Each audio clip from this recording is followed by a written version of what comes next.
Shannon has some announcements that she needs to make first. Just real quick. Good morning. Did everyone get my email about Ryan in our meeting? Yes. Yes. We'll talk later. Don't believe it. Okay, so what I want to just briefly do is have Linda and John Eric speak for 45 seconds on what their experience was like and has been like on our traditional lay support teams. Because as I sent the email out and got feedback and suggestions, which I love, keep them coming, is that I realized that most of us, or at least, I'm assuming are making an inference by your questions and suggestions, that you haven't been on a lay support team before. Correct. Okay, Yep. so I think it'd be good to get a little guidelines and maybe a little perspective of what it has looked like in the past, and then kind of let you know what we're trying to go for in the future. So, Linda? Okay, well, this is last minute. It is last minute. I like doing that. We are currently on Matt Doggerell's lay support team, and our committee meets every 6 weeks, and usually Matt will set the agenda. He always wants feedback on his sermons. That's his number one thing, and so we try to be well versed and ready to comment on that. But then he'll just throw it open and say, what else do I need to think about? And we've done things like say, have you been down to the youth? Don't forget to spend some time with them. Or we'll just make little suggestions about things that will help him to be more versed in all aspects of life. And also we try really to be supportive of him and Abby and the girls, and all of us have had them the boy, and we've all had them to dinner, and we just kind of tried to be there for them. Sure. Okay. So did everyone kind of hear what that, and that's the majority of what y'all done, but you're made aware of when his sermons are, so you know when to be there, Vespers and other activities. Anything that he's doing, we try to attend. Right, exactly. Because it's hard to give feedback if you're not present. Okay, John Eric? So I was on Erica's lay support team, and there I think what was important was, we tried to do it outside of the church. They already spend so much time here that we always did it at somebody's house. So that was, just a little difference. Kind of rotated that around. The head of our group kind of worked with Erica directly to set the agenda, so they kind of had that set up. And I think it was just not only about like the church life and what the pastorate might be, but also just family and personal things.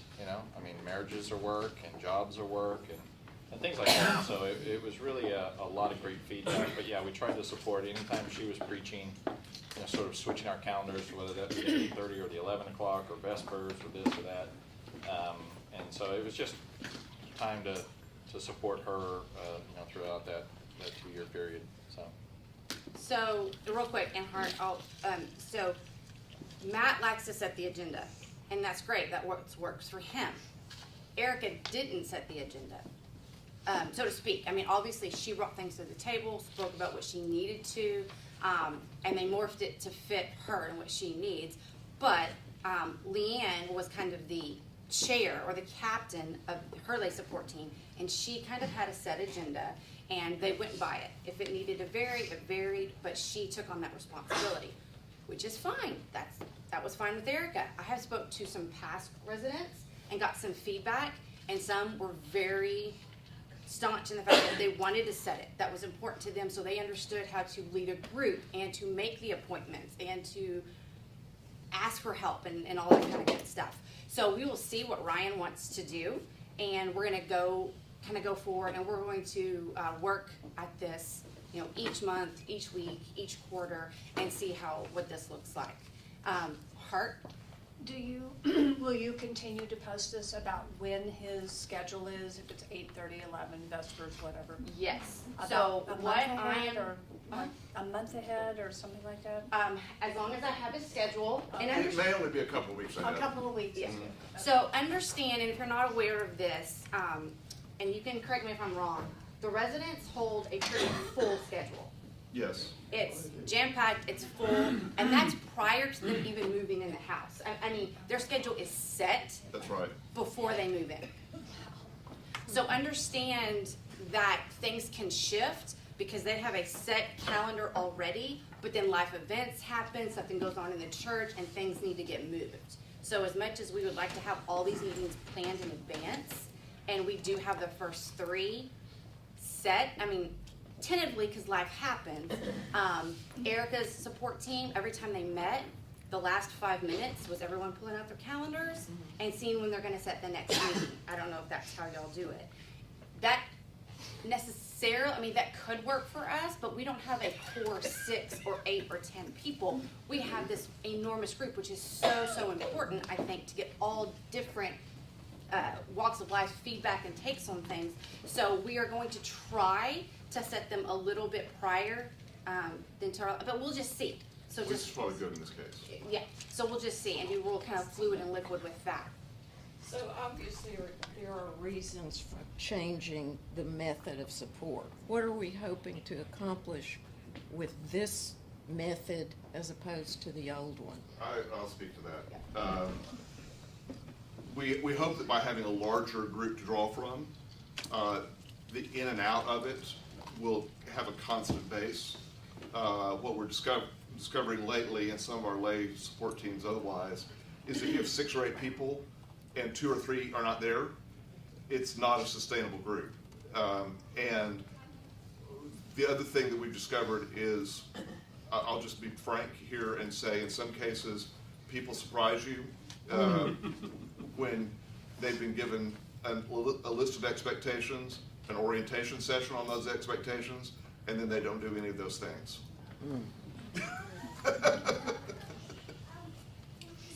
Charlotte? Well, just sitting here and listening to this, and Bob and I were parents, which they gave up parents. That meant we had no responsibility except to love Andrew years ago.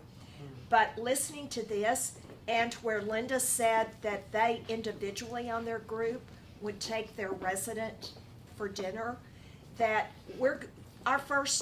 first of all, Vespers on Wednesday night, the residents are gonna lead it, which means that Ryan's gonna have a responsibility.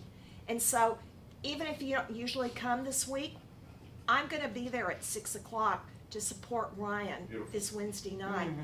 Also, we've set our dinner for September the 11th, which will be at my house. Anna, who is teaching in kindergarten for the year, will be getting out a sign-up genius. I was so happy she knew how to do that. Kindergarten or sign-up genius? I rate them both about the same. It was about the same. But listening to this, say one night you're gonna fix something big. You might call Ryan and say, Ryan, can you, me, and Bates come for dinner tonight? It doesn't have to be a group. You can invite him individually, knowing it might not work, but that gets him exposure to more people. And just to piggyback off that, I would say not only dinners, but it could be coffee or breakfast. I Yeah. mean, some of those things too. But also because now we are such a large group, also don't be offended if he can't. Yeah. Okay? Right. I mean, Yeah. when it's 10 people trying to do that, that can sometimes. And be let me just unmanageable. quickly add Now to we've that, got- this is some hospitality 101, but I've learned not to assume anything anymore. If you invite a resident for coffee, please buy their coffee. If you invite them to lunch, please buy their lunch. Now you're And if you preaching, can't now afford you're it, give me the preaching. ticket, I'll reimburse you. Yes, Cody? Just to piggyback off John, too, all of you know Val Mason, who is George Mason's Yeah. mother, or you know of her. That is her mission in life, is to invite all the residents different times. She's only here 6 months a year, but but she always invites the children. She always asks, if they're vegetarian, and if they are, she goes crazy thinking, what in the world am I going to fix or something. But that is kind of a mission that she has had, good or bad. I mean, so if you want to do that, that's something that they and they bring their children, and she gets pack of cards out and lets them look at the queens and the kings or whatever in that. So it's just a thing that you can do for somebody that is young and has maybe 3 kids or 2 kids. I bet when George's mom calls, they're never busy. I don't know. That's a I don't good know. No question. Okay, we're gonna wrap this up because we're gonna start our lesson. I just want to make a couple quick points. Yeah, sorry. I said 5 minutes. It's been like 20. Email me questions. I'm going to kind of take a back seat, and Charlene and Anna are going to run the ship, although I'm going to be there to support Ryan and support them. You will be getting emails from them and from me. We'll try to give you as much notice with the Vespers and everything, but always check your emails for the church tapestry or your order of service. And the last thing about meals, Ryan is gluten. Let's just say intolerant. He's gluten sensitive, but let's just say intolerant. So if you don't know what that means, ask him, and he can probably give you some great recipes for that. I think that's it. We're good. Yeah, okay. Thank you, everyone. This is a bold new experiment we're trying with a large group. And I would just say, your hospitality is welcome. It's important. Please don't force it. There's a line, and John Eric was trying to say that. We had another resident in the past who, someone on her lay support team would just randomly show up at her front door. Oh, no. Unannounced, and expect to visit. And that didn't work out real great. It's sort of intrusive with that. And there's another person in the church who sort of has had an expectation that she's got to get all the residents together at a time that's convenient for her and hold them captive for about 4 hours for a dinner conversation that no one has 4 hours for. So there's 2 sides to the coin here, right? I do bring you greetings from our resident alumni, John J. Alvaro, and his wife, Corey, and their kids, Ruthie and Judah. Allison and I have been in California this week, and we got to have dinner with them Friday night and see their church. John J. is the pastor at First Baptist Church of Pasadena, California. Wow. It is an American Baptist church. It is a downtown historic church. It is a sanctuary that was probably built in the 20s. That is absolutely drop dead gorgeous. It seats 1,200 people. Oh, wow. And they run about 250. But it's a beautiful, beautiful space, and they've got a lot of opportunity there. The kids are thriving. Judah is in 6th grade. Oh my gosh. Oh my gosh. No. That's so dramatic. Yeah, isn't that just astonishing? Yeah, I believe they started school this past month. Do you remember when he was Either 5th or 6th grade. Yeah. I know. But California suits them really, really well. They're in a great location that matches them. And the church is doing well. And the church is doing well. The church is doing well. As with any church, there are issues you deal with. And he and Corey said over and over, they find themselves reflecting on what they've had to deal with in the church. They say, I sure am glad we learned that at Wilshire. Because we would have never known how to deal with this situation. He said every time. So, yeah. Do they take Airbnb for the Rose Bowl parade? If y'all haven't done that, it's a once in a lifetime thing. Yeah. It is wonderful. I think they do have a guest room. Good. And they've got a full educational wing in the church they could rent out. That church, when they don't have Sunday school anymore, people won't come. And so they have some small groups that meet during the week. But it's a different culture, a very different culture with all that. And real estate is so expensive there that the church has a foundation that actually has helped them be able to afford a place to live. Otherwise, they could not afford to live in Pasadena. It just changes everything when there's no parking anywhere. Yeah, the church owns a parking garage. Oh. Actually, no, let me rephrase this. The city has built a parking garage on property adjacent to the church owns. So the church leases it and gets money from the parking garage. Oh, from the city. great. No, that's good. That keeps Yeah. Did you get to see Garrett while you were out? Yeah, we did. So we saw our son Garrett. That was Oh. that was part of the reason for the trip, and that was good too. So You doing well? yeah, he's doing well. He is. Thank you. Is that church a lot smaller than the one that John did when he was in Oklahoma? big or church. whatever? So it's Downside? it's got a few more people. It's got a lot bigger ministry and a lot more resources. It does have a lot of resources. They have good resources and a good reach and a lot more potential, I think. What age group are they mainly? Are they older, retired? or- No, it's all ages. All ages, It's all all ages. right. Great. Yeah, they're beginning to grow with some children, more children and youth coming in, and so yeah, things are good. They've been there just over a year. Yeah. Don't have Sunday school either? Pardon? The kids don't have? Well, in that particular case, up through elementary, they have basically a children's church that's sort of Sunday school-ish. Yeah. So, very good. Okay. Any other questions about anything before we get started?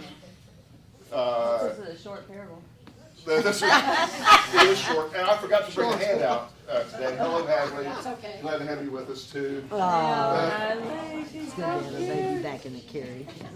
And let me just say, for those of you who are on live stream, if you are interested in being part of our effort in supporting Ryan and Mia and Bates, please email Charlene, Anna, Shannon, and find a way we'd love for you to plug into that as well. Y'all may not know that on most Sundays, we have somewhere between 20 and 30 people who are joining us for this class who are not in the room with us. And so we're from all over, not just Dallas. So hello to everyone. So be careful what you say. And we are checking email. And we are checking email now. Yeah, the class email. All right, I forgot to bring my handout. We got in late last night, and I just forgot to duplicate it this morning, but it was actually on last week's handout. I'm sure you memorized it. It's a short parable, and I know this is a burden, but you're going to have to actually look in your Bible. I'm not going to spoon feed you today. It's Luke chapter 18. Luke chapter 18. Or if you're good like Marilyn, did you save last week's handout? This is. Wrong week? Oh, darn it, okay. Luke chapter 18, beginning in, I think I may have started that one in verse 10, but we really need to start in verse 9. I'm just going to read it to you for the sake of time. He also told this parable to some who trusted in themselves that they were righteous and regarded others with contempt. Two men went up to the temple to pray, one a Pharisee and the other a tax collector. The Pharisee, standing by himself, was praying thus: God, I thank you that I am not like other people, thieves, rogues, adulterers, or even this tax collector. I fast twice a week. I give 1/10 of all my income. But the tax collector, standing far off, would not even look up to heaven, but was beating his breast and saying, God, be merciful to me, a sinner. I tell you, this man went down to his home justified rather than the other. For all who exalt themselves will be humbled, but all who humble themselves will be exalted. It is a brief parable. Now, first of all, how many of you, this is such a commonly known story from the Bible, right? How many of you just knew that this actually was a parable and not a true account of a story? It's one of those that tripped me up because it's so present with us that I caught my breath for a minute and thought, oh, this is a parable? I thought this actually happened. And just a reminder that this is one of those stories that is so ingrained in our minds that we tend to think of it as a factual reporting. I'm not saying it's fake news. It is a parable, which is an exemplary story told by Jesus that's drawn from real life. So it could have happened. Something like this could have happened. Jesus is exaggerating to make a point. Remember that the parables, a lot of them over and over again, are exaggerations to help us look at that and say, well, golly, that's awful. It's like,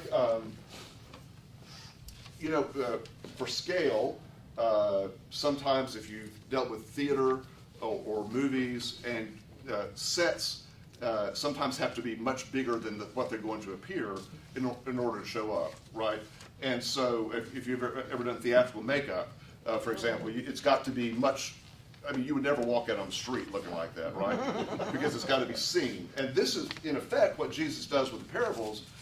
He sort of blows them up to be larger than life, so that we have to confront it and deal with it. All right. Now,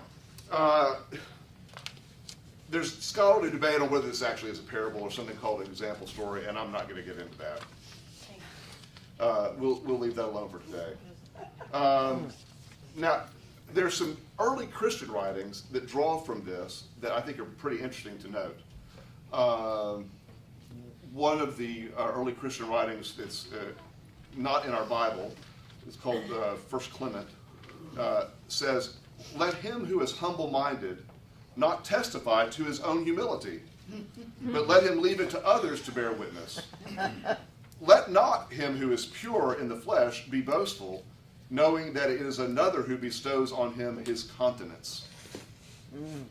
Nice use. Yeah, that's not like urinary continence. That's okay. That's the way we think of that word today, right? And then in a writing called the Didache, we have this: "Let not your fasts be with the hypocrites, for they fast on Mondays and Thursdays, but you fast on Wednesdays and Fridays." In other words, if you're going to fast, don't do it on the day you're expected to. Do it on another day. Interesting. All right, now what you don't see in what we just read is that this parable connects to the previous parable that we had a couple weeks ago. And if you look at verse 1 of chapter 18, Jesus tells us, or Luke tells us, that the point of these parables is that we should pray always. And remember our conversation about that 2 weeks ago. This parable follows the previous parable and sort of adds to that thing. So the previous parable of the unjust judge, and then in chapter 19, there's another parable coming up.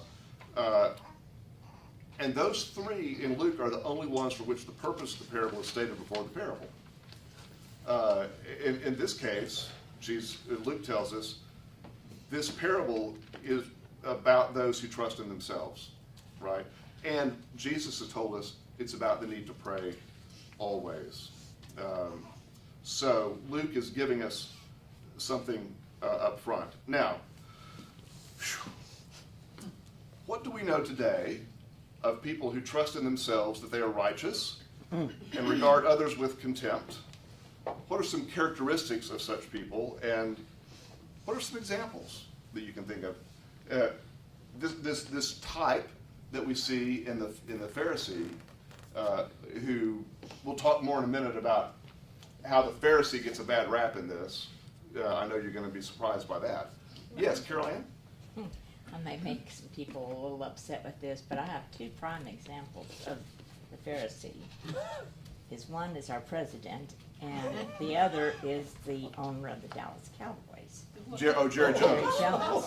Well, you just offended everyone in this room one way or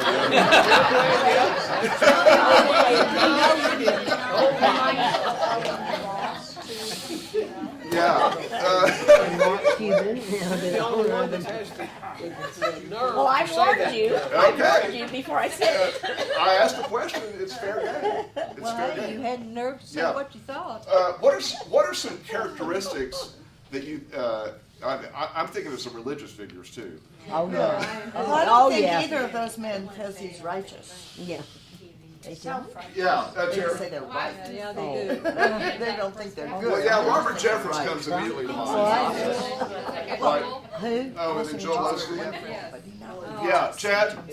Doesn't the whole, kind of that whole movement through the 80s and 90s of what the Baptist split came out of? Oh, yeah. All of that. I mean, because it really kind of started with us getting to accept or kind of sign off on this creed that had certain things that we were going to do, you know, and so you see a lot of that come up. I think this parable reminds us of the weakness of the modern evangelical movement. That we have come out of that stream. But when you look at evangelicalism in America in the latter part of the 20th century into the first part of the 21st century, so much of it has been built upon moral superiority and thanking God that we are not like other sinners. Jerry Falwell. Jerry Falwell is a good example of that. And I think what we learn over and over and over again is that those who hold themselves out to be the most pious often turn out to have feet of clay as well. One that gets me is Jesse Duplantis having to have these jet airplanes because if Jesus lived today, he would not be riding. Well, he's just a charlatan. He's not even a pastor. Amen. Who was Tammy Lee? Tammy Faye? Tammy Faye's. Jim Baker. Well, he's back on TV. Yeah, he's Yeah, I know. Another he's selling charlatan. the survival buckets. Yeah, survival I buckets. looked Look it it up up. after you told me that. Yeah, look it up. Hart. Well, I really liked the question that you asked about the characteristics Yes. of someone who Thank you for was bringing us like back to the that. question. Because I myself am so guilty of many of those characteristics. Yes. I mean, maybe people don't see me like a public figure or something, but in my own heart, I too try to pridefully, be legalistic, and I'm judgmental about other people. And although I'm very trying to be more aware of that, I still find those same prideful tendencies within my own heart. And the more that I try to recognize that about myself and make that a part of my life with whoever it is I deal with, thank God it's not politics, but whoever I deal with in whatever way, I find that if I take my own judgment and do it in my own place without offending or hurting anyone and try to act towards other people in a way that lets me know that I see something good in them, no matter what it is, even in the debates of the, Hillary and the Trump, even at the end of that, they were able to find something good about someone else. And I think as a body and trying to do things of Christ and trying to do things as Christ would do, he would find that thing that would call Zacharias out of the tree, that thing that would call someone to drop everything and follow him, all their stuff, all their pridefulness. And so that characteristic of pride is one that I myself struggle with. Beautifully said. Wow. Thank you, Shannon. I think one characteristic of what you're asking of that type of person or people is lack of empathy. Just Yes. sheer lack of being able to Yes. see that their story, just not being able to put themselves in that place, right? Because I would never make those choices to put myself in that place. Well, so lack of empathy. And I think the difference between, because I also can have all these other characteristics of these characters, but I think the difference is, and so I'm currently practicing like self-love and self-care, Yes, because I yes. preach it all the time and I never practice it. I hear you. So I'm trying, and one of this is that I can be aware of my judgments, and I can be aware of lack of empathy and try to work on that. And so those are the differences that not this person has lack of empathy and I don't, because that puts me in the exact same category. I also sometimes lack empathetic thoughts and but I'm aware of it and I can try to work on that. Good. In this, hello, Darrell. I am so guilty. I just don't go out and pray publicly. But even at work, my prayer is just like that. God, I thank you. I'm not like that person. Well said. That's because they're not from Jamaica. I say that, and I really mean it. I said, God, I'm so glad, but I don't walk in. So the root problem that we have with this is when sometimes, a lot of times, we need to build ourselves up by putting someone else down. put that all, but to keep someone down, a part of you stays down there too. You cannot keep someone down. Yeah, it doesn't part of work. you- I'm not saying it's a good idea. Yeah. I'm saying Doesn't work. it's human nature, right? And the current in vogue term for this is othering. Right? Othering. We make someone the other. Oh. If they're not like us, then we can not care about them, right? If you're an immigrant, I'm not an immigrant, I don't have to worry about you. If you're if you've been convicted of a crime and I haven't, then I can not worry about your conditions in prison, right? Because you deserve whatever you're getting, and I deserve what I'm getting as well. You could go down the list. fill Or in it the could also blank. be thinking, because we're not like Robert Jeffers or Jerry Falwell or Donald Trump or Jerry Jones, then we're okay. No, seriously. Yeah, I know. See, and Just you put can- them over there. You can other the It people goes who like other. all these parables you've done, you talk about who we associate with the most, and none of us want to associate ourselves with a pious Pharisee, yet that's how we react to people often. It's a conundrum. Yes. It is a conundrum, Mike. Yeah, characteristics, I think, maybe they tend to have more fear than trust Yes. in the way they see the world. More fearful than trust. Yeah. So there's really interesting. We could get down into psychoanalysis on this that I won't get into, but so much. Think about a classic bully, for example.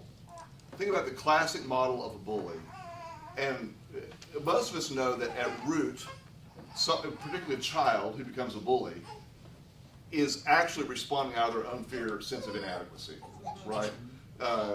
There's some sort of fear or shame that they have, and so they distract attention from themselves or make themselves feel better by belittling someone else. Now, not everyone who's a bully follows that characteristic, but that's a pretty common thing with this as well. And I think this goes straight into this idea that when we need to puff ourselves up with our religiosity and let everyone know how religious we are, we're actually afraid that we're not very religious, right? And I can tell you, I've seen that over and over and over again in people. Think about some of the most outwardly, intentionally, provocatively pious people you've ever known, and think about what you really know about them, right? And you'll see that it often falls apart. Other characteristics, you guys are doing great with this. Loda? I'm a liberal, and liberals, all of us, have to really watch about being a feeling of superiority because we're better. We're nicer and kinder and more well-being. And it is a constant, you have to pay attention to that dreadful conservative over there because listen to them and you have to really work at it. And that goes both ways, doesn't Yeah. it? And, yeah, that's it. Someone else said, Charlie? Not listening is a characteristic. Is a characteristic. And not listening. Yeah, absolutely. Yeah, absolutely. Absolutely. Okay, let's move on then. Now, One of us. this story begins when two extreme types of people enter the temple with very different motives. One enters feeling small before God, the other to puff himself up. And because of that, because of the way they enter the temple, their prayers turn out differently. Think about that for a moment. The prayer is a result of the attitude with which they enter the temple. I think that has some lesson for us about how we approach not only coming to church, but prayer or the whole thing of our faith. Is our faith here to build us up or to help us see ourselves more realistically or somewhere in between? Now, the Pharisee rehearses for God his good points. And his good points depend upon comparing himself to the failures of others. There's two kinds of people in the world. There are those who look at other people and say, thank God I'm not them. And there are those who look at other people and say, I wish I were them. But there's a third person who says, thank God I'm not them, but in compassion. Yeah, I hope so. You know, I think most of the time we're comparing ourselves to others either up or down. well, for example, when I hear stories about starving children, and I say to the Lord, you know, let me give to this cause because you provided for my children. Which is a good response. Yes. You know, instead of, oh, well, thank goodness I wasn't born African. That's not it. It's just, Let me pick us up, and I want to speak a word of defense for the Pharisee for a moment. I know you're shocked. The guy needs all the help. He needs some help. It's easy to demonize the Pharisee here, all right? Throughout these centuries of interpretation, we've built up the Pharisee as a negative character here. But the Jews who were first hearing this story would have had a very different reaction to this than we do. Because, by definition, a Pharisee was a righteous man. So an authority figure, a religious figure, it would have been inconceivable that someone of this standing could be so out of line, right? But as we know, things happen. So the Pharisee here actually has gone beyond all the requirements of the law in what he's saying.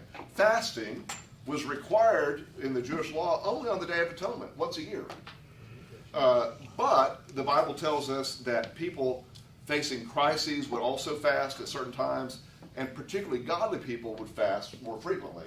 So the Pharisee already has done more than is required of him according to the law. Also,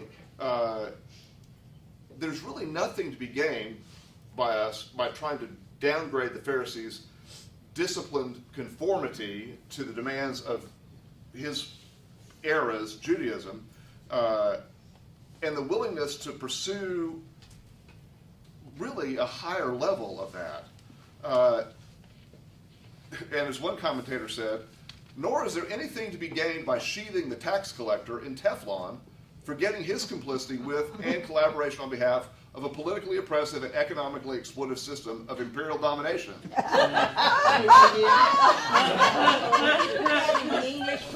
This was written by a sort of liberation theologian. It has a point. So both the Pharisee and the tax collector are coming to the temple with a history, right? The tax collector has been part of the system of Roman oppression of his own people, right? And so he's right to beat himself up. Yeah. There is some merit in this, right? And so at least he understands that. Did I see a hand over here? Can I put in a word for the tax collector? Okay. My husband had a 40-year career with the IRS. So every time I read these scriptures, both of us cringe, you know. It makes them look so bad. But if anybody ever gave him a good reputation, it was Bob Jones. Yes. All right, there you go. We'll let you stay, Bob. And let me say, Jesus said to pay your taxes, by the way, not to complain about it all the time. All right? 25 years in. Yes. I'm so undecided the Pharisees is not so funny. Because the church is one of the places, you can pray anywhere, but if you're going to the temple to pray, God is a big boy, he can handle anything. So if your prayer at the time when you're going to the church is not one of thanksgiving, and it's not one of praise, but if your prayer is one of complaints, or one of the lament, I do that a lot. Sometimes my prayers is like, how long, why Lord, when? And it's just complaining, and God can handle it, because you have to be able to pray that kind of prayer too. Your prayers are not always, thank you Lord, thank you. You're right. No, that's an excellent point, So Noreen. why are we complaining that he went into the temple to pray that kind of a prayer? Well, because the kind of prayer he went in was to congratulate himself. It's not healthy to go to the temple and pray, dear God, I'm a wonderful person. Please let me extol my virtues for you. They are following. in case you hadn't noticed. I think and you're getting to the heart of the matter here. What is the point of the parable? And we're going to come around to talk about the correct posture of prayer that is with this. One quick quote from the great preacher Fred Craddock, who said, "If the Pharisee is pictured as a villain and the tax collector as a hero, then each gets what he deserves and the parable is robbed." We've got to be able to see both of these characters as flawed, right? Because all of us are flawed in some way. Now, the parable teaches us what true prayer looks like, and we're getting to Jarrell's point now. Not only now, but in the kingdom of God. True prayer is not this, Jesus says, it is this. He's giving us a negative example. True prayer in the kingdom of heaven is not like this, but it is like this. So what do we mean, or what does Jesus, how do you interpret that, leaving the characters out of it? What is the model that Jesus is giving of what's a bad prayer and what's a good prayer? Discuss. What are the characteristics of a good prayer versus a bad prayer? Maybe to recognize your own failures and ask forgiveness. Humility. Humility. Remember the parable where Jesus says, you're better to go to the banquet and sit at the lowest seat and be asked to move up than to be sit at the highest seat and be asked to move down. Amen. Right, Carol Ann? I was just thinking what they said too was a recognition of what we've done wrong, asking for forgiveness, and maybe a prayer for strength to do the right thing. Good. Someone else? Characteristics of good prayer versus bad prayer, according to Jesus' teaching here? Are you saying that a good prayer is only one that asks for forgiveness? What about the prayers of complaints? I think complaint is fine. This prayer doesn't address this parable doesn't address complaints. But I'm in favor of them. Later this fall, I'm going to teach a 1-week Wednesday night class on cursing Christians. Oh, yay. Yeah.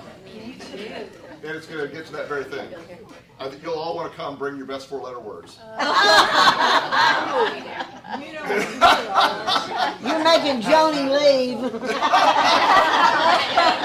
She can't take it. Can't take it anymore.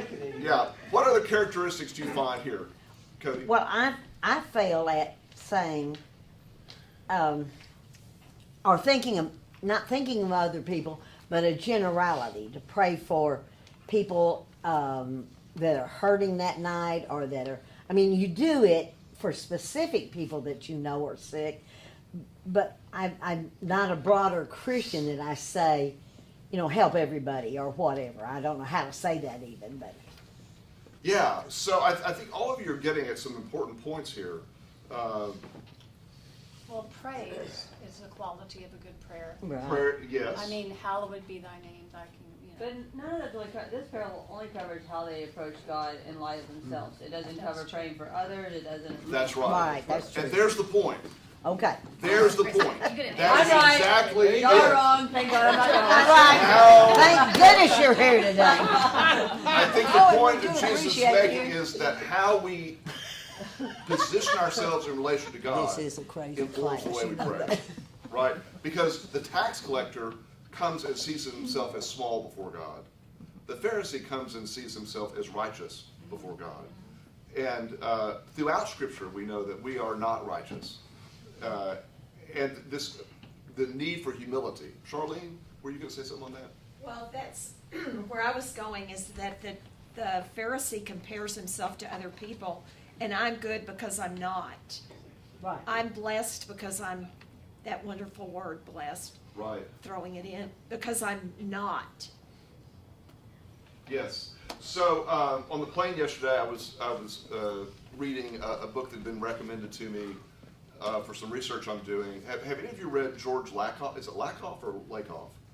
He is he's a cognitive scientist at UC Berkeley. And in 2016, they released a 3rd edition of his classic book called Moral Politics. And you've probably read some of his spin-off stuff. He has. Is that like an oxymoron? Well, the model behind this from cognitive science is that there are some hardwired things in people's brains that lead you to be a political conservative or a political liberal or something in between. There's some characteristics of your moral worldview, right? And it's a really interesting concept. It doesn't explain everything. I see some flaws with it, but it's really, really helpful. But within that, there's a place where he's talking about self-righteousness. And here's what he says. So here's from, this is not a religious author I'm quoting here, right? This is a UC Berkeley social cognitive scientist. So the self-righteous person is someone who carefully keeps his own moral ledger books, who makes sure that, according to his own system of moral accounting, he is morally solvent, and that in his accounting system, his credits always outweigh his debits. A thoroughly self-righteous person knows neither shame nor gratitude, since he has no moral debts, again, according to his own method of accounting. There are three things that make him not righteous, but self-righteous. The first is that he recognizes no moral values other than his own as valid. The second is that he keeps his own books. There is no external auditing. And the third is that he must communicate his moral standing to those around him. There is a definition of self-righteousness. And I think the Pharisee, as drawn by Jesus in this parable, exemplifies this very idea. He's keeping his own books, right? And there's no one auditing him in that, right? And here's the danger in so much of life when we don't have someone rubbing up against us to say, you might want to rethink that, right? True. Yes, Donna? What's the name of that author again? George it's Lakoff. Okay. Yeah, the book is a little dense, but the introduction is worthwhile for sure. And there's a chapter on understanding two types of Christianity that is some of you will find it to be simplistic. I mean, he's writing to a non-religious audience, trying to explain to them evangelical Christianity and mainline Christianity and so forth. Now, I'm running out. I can't chase that rabbit. There's a flip side to that as well. And this is a line I hear a lot. Rather than being self-righteous, you can be self-deprecating too much, right? And sometimes that self-deprecation is a way of bringing other people down in the pit with you. To say, well, you know, your sins are no different than my sins. And the things that you think are other people's sins may not actually be sins. But you're dragging them down with you, and you're, okay, well, I can have a whole other lesson on that. Now, here's, again, from my acquaintance who's sort of a liberation theologian. Those who are already humble do not need to hear sermons advocating humility. Crushed by their own sins and the sins of the dominant culture, they need not be exhorted to become lowlier. The saving message of the gospel that the publicans of the world, the pimps and the prostitutes of today, need to hear is that they are precious and are due dignity because they are created in the very image of God. Privileged Pharisees of old and religious leaders and scholars of today are the ones who need to come to terms with their spiritual wretchedness. It is the publicans who need to come to terms with their infinite worth. And so the point he's trying to make here is that how you approach God may vary depending on where you come from, right? Those who come to God with privilege need to understand the privilege they've got, and those who come to God with low privilege or self-esteem or who are beaten up by the world need to understand that God wants to lift them up. And this is the danger of preaching only one kind of message, right? Because you have different kinds of people in the room, even here today. Some of you need to come to church and be lifted up. And some of you need to come to church today and be brought down. And that may vary from week to week on what you need. So consider yourself brought up or put down. Chad? And don't you think it's this vicious cycle, too, is what happens? Because some people, I've been asked, why do you think, Christians act this way? And I told them that I think it's a lot like people who have been cured of cancer. Somebody who's been cured of cancer a week ago is a lot more respectful of that than somebody who was cured, 50 years ago and have forgotten about it. And I see that. They come to church, they get lifted up, and then they forget where they came from. You know. Wow, that's Chad. Yeah, we've had some golden nuggets here today, y'all. Very, very good. I was struck by a memory of talking to a Muslim friend, you know, and when you were reading that definition of the ledger. Yes. Because she was talking about how she, her philandering husband who left her, and then when he got sick, he moved back in her house, and I said, how can you do that? That seems really difficult to me, to invite him back into your house and to take care of him. And she said, oh, well, I'm amassing good deeds so that I will be accepted. So there's you're keeping a ledger again, right? Keeping a ledger. Mm-hmm. Well, so there was a lot more we could have said about this parable today that time just won't allow.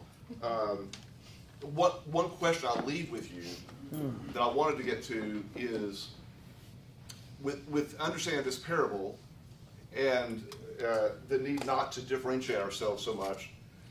There's a struggle always of how God's people should separate themselves from sinfulness, right? How do we both deal with separation and demonstrate grace? How do we implement the attitude of Psalm 1 of not choosing the way of sinners and yet display the humility that this text calls for?